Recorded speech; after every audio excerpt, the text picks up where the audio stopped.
Hi, everybody. This is Alex from the COGEL Marketing and Communications Committee. I'm conducting a series of short interviews with COGEL Award recipients in recognition of the 50th year of COGEL's existence, which we will be celebrating this year at the COGEL Conference in Los Angeles in December. Now, this isn't the 50th COGEL Conference. That'll be in a couple of years. I'm so pleased to have with me today Wes Bizzell, who is the Senior Assistant General Counsel and Managing Director of Political Law and Ethics Programs for Altria. And he's also a much celebrated activist and advocate in the DEI and LGBTQ space. He's the founder of Mosaic, which is Altria's LGBTQ employee resource group. And he was awarded in 2018 the highest award that one can get from COGEL, which is the COGEL Award for significant contributions to one of the five COGEL disciplines. In this case, it's in ethics. Welcome, Wes. So glad you could join me today. Great. Thanks for having me here. No, thank you for making the time. So, Wes, how did you get into political law and ethics law, and what keeps you here? Well, this is certainly on the legal side of things. Is not something that most people go to law school thinking they're going to get into. I had worked on Capitol Hill, and so I had always been interested in politics and really, but more on the policy side of things. And after I graduated law school, I went to a law firm and they needed help. Some clients needed help with some political law issues. And quite frankly, no one else wanted to do it. So they came to me. It was something that I thought was really interesting and mixed my, interest in the law with sort of policy and politics in a way that I thought was pretty unique. And I'm a process sort of oriented guy, a detail oriented guy. And so all that fit together to really allow me to sort of craft a practice within my law firm where I was the one focused on political law issues. We were, an AmLaw 50 law firm, one of the top 50 law firms in the country. And so it would be from, clients from around the world and around the country who had political law questions would come to me. And then one of my clients was Altria, and they essentially poached me into the role and position that I have now, which is, expanded over the years. But it was really sort of a happenstance type thing, which I think, if you talk to most attorneys in the political law space, will tell you the same, that they didn't plan for it, but it was something that came about and they sort of fell in love with it.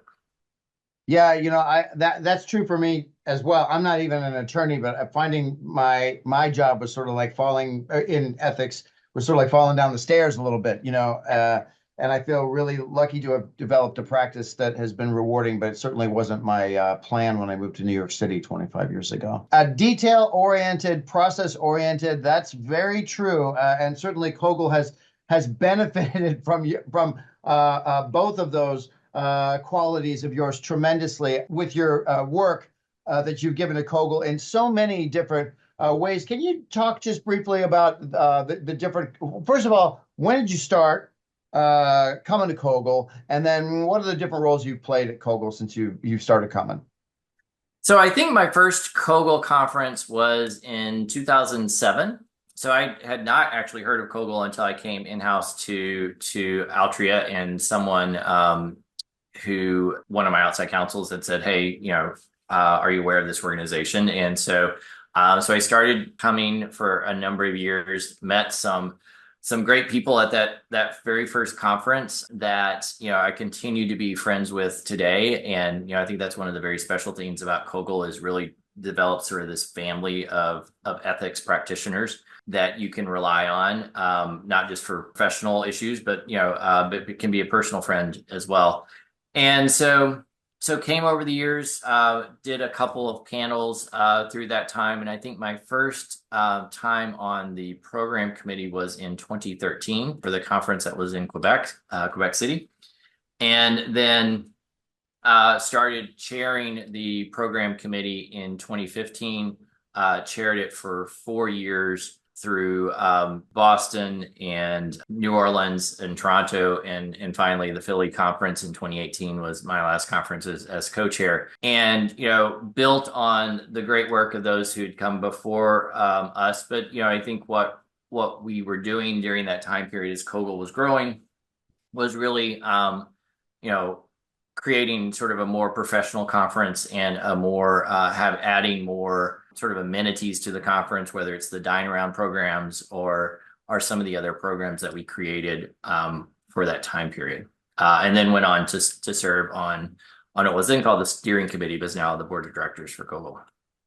Yeah, the dine around sounds like, oh yeah, sure, there's a dine around, but it's actually like one of these very much celebrated things that people can't wait to sign up for. Not that there's a paucity of networking opportunities, there's plenty, but the dine arounds have really expanded and become a thing that a lot of people look forward to. That's also just everybody who's coming to the conference, you better sign up early because those slots go super quick now. And that's just emblematic of the growth that we've seen in a lot of different ways in the way we're serving our people, whether it's the dine arounds or it's the breakfast table topics that I was talking with Amy Lopress. She was kind of cultivating that for a long time, and it's Yes. now become a thing we're doing, without her since her retirement.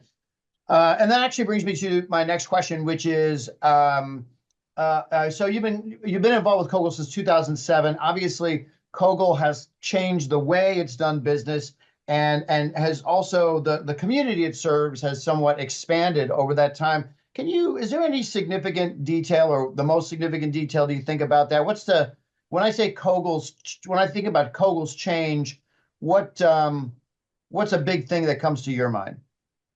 Well, I think for a long time it was just really this hidden gem. And so it was this great thing that not many people knew about, that we had, a couple hundred people come to in the conference, and really sort of starting in that 2012, 2013 timeframe, up until the pandemic when we had to go virtual.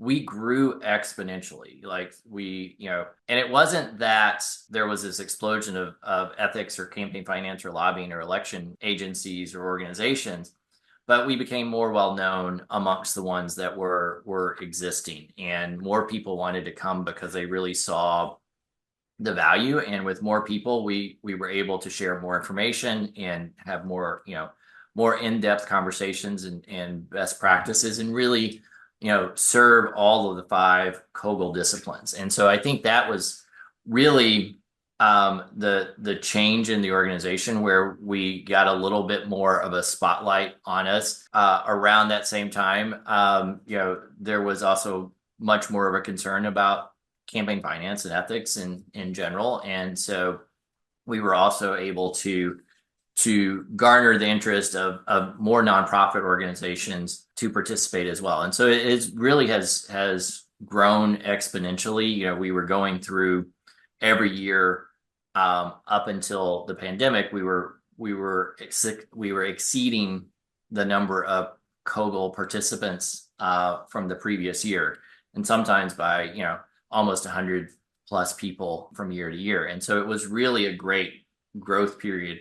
And that has really put us in a great position to pivot to a virtual conference during the pandemic and come back strong last year and in the previous years as a in-person live conference that allows for that that educational component, but also that networking and those personal connections that really make a difference throughout the year. And then, COGEL has worked through some of the great work of our board leadership to expand those connection points. So it's not just, a single point in time during December. They occur now throughout the year. Yeah, that's been a big change. The COGEL Connect offerings, which keep expanding each year. And man, I remember, coming off 2 years from the virtual conferences. You remember, like in Montreal, like how live those rooms felt. Like everybody was so excited to be back together in person. And it wasn't. I mean, obviously we skipped a couple of years, but it didn't feel like we skipped a step. Like it really, that momentum built that year. It was really exciting. It was well attended. And then Kansas City also was really well attended. And this year, I think, is going to be probably the most we've ever had in Los Angeles. Maybe. I think so. It will be fantastic, and a great way to celebrate 50 years of an organization. It was very fun to to celebrate the what was then the 40th conference in 2018, because it took a couple years for the organization to start having sort of formal conferences. And so the deep history that we have is, I think, um, may often be forgotten, especially by newer members of our organization, but sort of where the roots of our organization came from and sort of that post-Watergate world. And what was going on in the world at the time, and sort of looking back and looking forward, I think is always a great way to celebrate where we come and where we're going. Wes, I mentioned up top, you've done a lot of activist and advocacy work in the DEI and LGBTQ space, and I wonder if you could just share with us, like, that deep work that has been much celebrated of yours and honored over the years. Can you talk about how that perspective has informed your leadership roles at COGEL? Yeah, so growing up as a gay kid in Arkansas, in not the most welcoming of environments, really sort of instilled into me a sense that we need to make things better for those who come after us. And so that has sort of been one of my passions, is DEI and LGBTQ plus equality issues. And how it sort of has impacted me with COGEL has helped us to make sure that we are highlighting and amplifying diverse voices within our programming. And so we've had a lot of great diverse speakers and dealing with some very sensitive topics. Back in 2016 and 2017, 2018, we saw a spate of investigations and allegations regarding sexual harassment within state capitals. And so we bravely had a conversation at our COGEL conference in Philadelphia, where we discussed sexual harassment, which was not something that sort of you would typically see at a COGEL conference in the past, but this was something that squarely falls within sort of what is ethical and what is right. We brought in legislators who had been victims of sexual harassment by other legislators, and had a really moving and in-depth conversation about the issue, to highlight it and to talk about what ethics agencies can do and lobbying commissions can do to address the issue. One last question for you, which is this. It's 2018. You are being honored with the COGEL Award. And I just want either the moment when you found out, because there's always a call that comes in, to make sure you're going to be at the conference to receive the award. So either that time or when you were on stage receiving the award, can you just share with us a little bit about what was going through your mind or through your heart? Certainly an incredible honor, and something that even to this day I'm not sure I'm worthy of, but am have certainly spent my entire career focused on ethics and making sure corporations engage ethically and transparently in the political process and in their political activities. And so I'm proud of the work that I've done internally to make my company a leader in this area, and push and sometimes pull them along for that.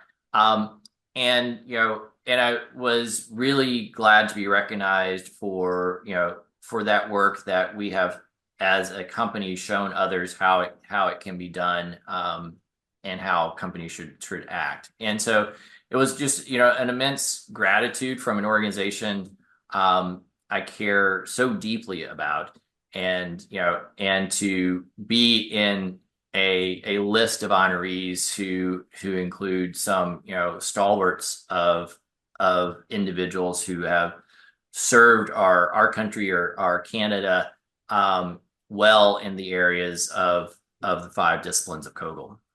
COGEL certainly thanks you for your tremendous stewardship and all the things that you've done to help this organization grow. Wes, are you going to be doing anything at the conference this year? On any panels or anything? So I'm moderating a great panel on sort of lessons learned from the 2024 elections. So we, sort of looking at what we thought might happen, and then in the benefit of hindsight, what happened and how folks prepared for it. We've got a registrar from LA County as part of that, and so it'll be a great discussion. I think one of the things that I'm proud to have continued from those I took over leadership as a program committee was really focused on both cutting edge and timely topics that we address at COGEL. And this is these are areas of the law that change dramatically, and there's a lot more sort of societal and media focus on it, probably more than has ever been since the 1970s when COGEL came to be. And so making sure that we address those topics and highlight those topics has been something that I'm so proud that COGEL does. And it's not just the same programming year to year. It is new, fresh, cutting edge programming that has allowed COGEL to be named one of the best ethics conferences in the country. So I'm happy that we have that opportunity to participate in such a fantastic organization that has such a fantastic conference every year. Couldn't agree more. All right, Wes. Well, it's like less than 2 months. I will see you in sunny Los Angeles. Right. I hope to come to your session unless I have something I'm doing myself. We'll see how the schedule shakes out. But I look forward to mixing and mingling with you the day the conference starts, which I think is on the 8th of December. Fantastic.